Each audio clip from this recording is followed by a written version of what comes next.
Hi, I'm Carrie Blazer, the Divine Feminine, reincarnation of Mary Magdalene. Thank you for clicking on my clip. But I want to let you know that I have a free ebook linked below, my 6 Divine Feminine Self-Love Strategies. They will help you transform your emotional wounds into personal wisdom. And I take a multidisciplinary approach. I include the laws of physics, psychology, neuroscience, shamanism, mysticism. I went wild, okay? So men can understand and women can understand. There's something there for everyone because what I learned is when something's true, it's true in multiple places. All right, please like and subscribe and help me distribute my ebook to everyone for free by exploding my channel. Take care. Enjoy the clip. Bye. If you imagine someone who is brave enough to withdraw all of his projections, then you might get an individual who is conscious of a pretty thick shadow. Such a man has saddled himself with new problems and conflicts. He has become a serious problem to himself, as he is now unable to say, they do this or that. They are wrong and they must be fought against.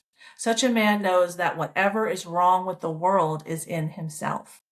And if he only learns to deal with his own shadow, he has done something real for the world. He has succeeded in shouldering at least an infinitesimal part of the gigantic unsolved social problems of our day. So when do we learn to deal with our own shadow, with ourselves?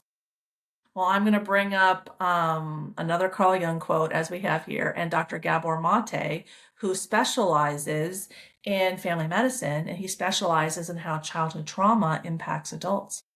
So I'm going to read the Carl Jung quote and then we'll watch his video. Loneliness does not come from having no people about one, but from being unable to communicate the things that seem important to oneself, or from holding certain views that others find inadmissible.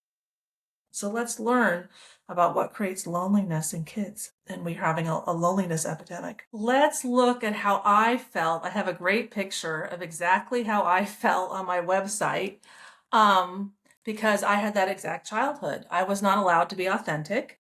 And so I was suppressed. Carrie, don't say this, don't say that. I internalized that I'm the problem. You know, in general, I'm the problem. Didn't you know creation is the problem? Femininity is the problem. So let me bring up this picture. Okay, let me share, and I'll share. You can see on my website, this is where I go over all the signs and synchronicities that my soul is the same soul as Mary Magdalene, the reincarnation of Mary Magdalene, which I only accepted a year ago, less than a year ago in 2025. Okay, there I was at 5 years old when I met JC. Yeah, it was cute. I was a little blonde girl, he's a little blonde boy. We were cute. Okay. Here is the picture I want to share. This statue is a statue of a grieving parent. When I started resonating with this statue over a year ago, I hadn't yet fully accepted that I was a grieving parent, that I was raped and had forced abortions, but it's on here. That's how I felt. My whole heart, I rejected my whole heart, my whole inside. I didn't have anything left to connect with, which is why I had so many problems having friends, maintaining relationships. I didn't know how to forgive myself or others. I didn't know how to be a healthy feminine woman. I was stuck in my left brain protecting myself. And I didn't know in my shadow, in my subconscious, I had a fear of all men that I only found when I was 51 years old. So if you feel like that there's nothing left to connect with, then my free ebook below will really help you. Will really help you learn how to process your emotional wounds and turn them into personal wisdom. And there's 6, let me bring it up. Here, I'll bring up my free ebook. We'll go over it. Here it is. Okay. All right. Let me share my screen.